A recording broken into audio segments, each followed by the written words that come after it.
Nggak ada PA ini berarti Bu? Ada ini Ada. separuh PA separuh nih Pak.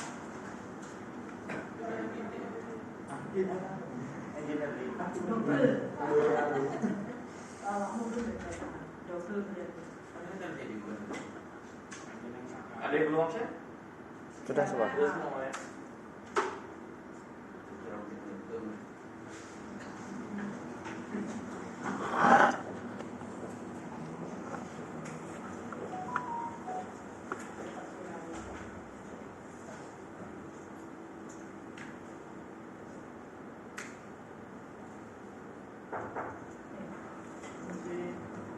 Bisa yang di PA oke enggak?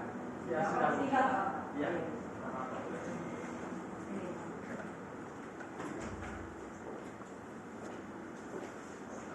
Terus ya, berangkat ya akalnya.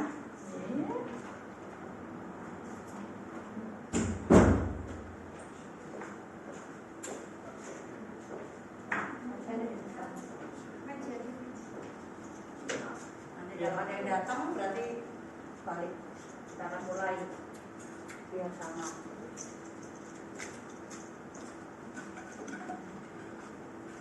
Oke, hari ini nanti apa yang masuk, yang libur siapa? Yang libur. Oke, yang libur ya.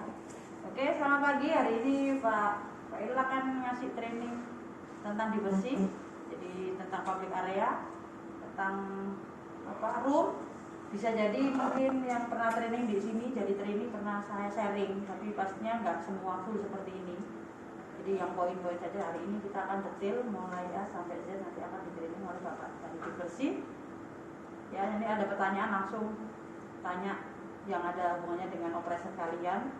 Kenapa nasi? Karena ini basic dari part of casual, new casual sekarang saat ini ya.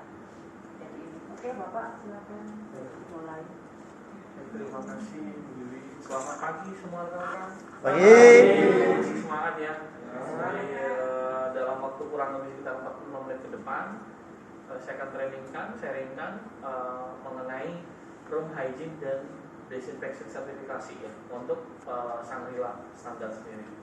Yang mana nanti di dalamnya akan lebih banyak membahas tentang cleaning dan hygiene dan lebih banyak meng-highlight soal hygiene-nya. Jadi jika nanti ada yang perlu ditanyakan atau kurang jelas, silakan nanti bisa langsung di-cut ke bawah. Takutnya kalau nunggu akhir dari presentasi atau akhir dari training nanti mungkin lupa atau ya nggak bisa ditanyakan kembali ya. Baik. Kenapa sih lebih menyorot tentang hygiene? Karena kita saat ini masih dalam masa pandemi, masih belum berakhir. Artinya di masa transisi ini kita terutama untuk di properti untuk perhotelan dan Shangri-La sendiri masih menerapkan tentang hygiene control sendiri, ya. Yang mana kita wajib untuk menerapkan dan terus melakukan SOP sebagaimana hygiene control di room maupun di public area. Ya. Apa saja yang harus kita kerjakan ya? Mengenai room hygiene dan desinfeksi dulu ya. Jadi kita tahu selama ini COVID itu atau pandemi atau virus yang selama ini sudah mungkin sudah capek ya kita dengarkan, banyak berpindah ya dari malah sekarang ini sudah berkembang bermutasi berbagai macam bentuk virus yang mana basicnya adalah sama, semua berpindah dari person to person ya, dari orang ke orang melalui mungkin kita sentuhan, kemudian droplet ya karena mungkin nggak pakai masker atau sekarang sudah jarang ada beberapa orang yang sudah melepas masker dengan droplet itu, ataupun kalau kita di dunia perhotelan touch untuk service itu sangat tinggi untuk resiko kontaminasinya. Nah, disinilah yang nanti akan kita bahas lebih dalam.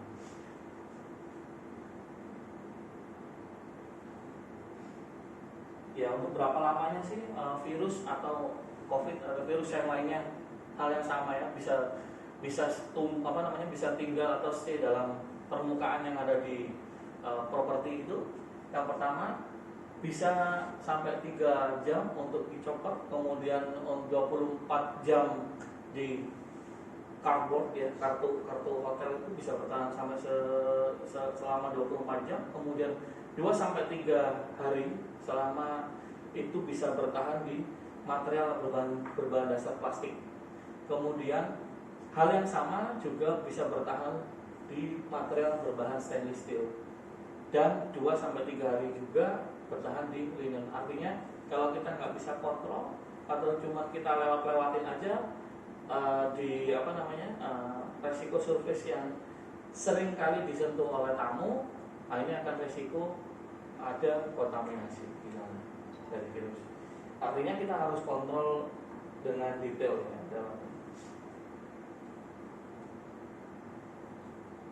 Terus bagaimana untuk preventifnya? Ya pasti semuanya udah tahu.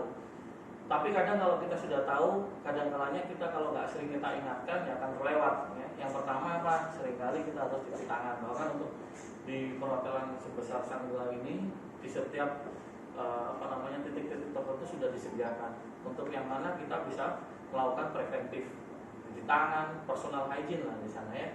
Ada hand sanitizer, ada hand wash ya, harus kita lakukan. Yang kedua adalah mencegah dengan cara kita melakukan pembersihan dan desinfeksi atau proses cleaning dan disinfecting untuk mengkat pertumbuhan bakteri atau virus di area kerja kita, di ruangan atau di kamar. Ya, terutama adalah di permukaan yang seringkali disentuh oleh tamu, oleh manusia di dalamnya.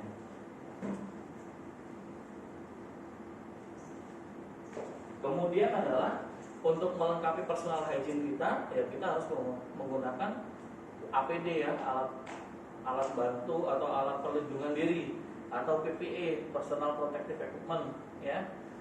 Yang mana itu juga bisa melindungi kita. Jangan hanya kita melindungi orang lain, melindungi tamu, tapi kita juga harus perlu dilindungi sebagaimana kita user atau orang pertama yang menjadi garda paling depan. Ya seperti awal kalau dulu kan di dunia kesehatan, petugas pelayan kesehatan juga harus dibentengi secara maksimal biar jangan sampai kita melayani atau kita menghentikan lajunya virus